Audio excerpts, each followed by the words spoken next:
ওইসব diet fight চাইলে আমিও করতে পারতাম, কিন্তু ডায়েট তো আসছে পয়সারাদের জন্য। কারণ ডায়েট করতে গেলে বাদাম লাগে, কিশমিশ লাগে, ওট লাগে, তারপরে হচ্ছে গিয়ে ফল লাগে, শসা লাগে, গাজর লাগে, টমেটো লাগে। আরে বাপরে বাপ, এগুলো যে দাম! নাইলে স্যালাড ডায়েট আমিও করে শুকাইতে পারতাম। থাক, অত ডায়েটের দরকার নেই, যেমন আছি তেমনই ঠিক আছে।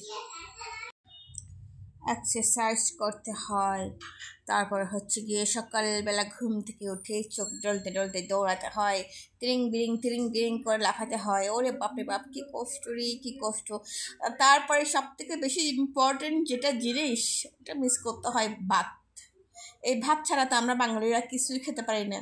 ওই ভাতটা যখন বাদ দিতে হয়, তখন জীবনে যে দুঃখ আছে, এই দুঃখের কথা কাউরে বোঝানো যায় না। তাই আমি সিদ্ধান্ত নিলাম, আমি ডায়েট করব না। যা হয় হোক, ডায়েট আমি করব না। Diet cancel.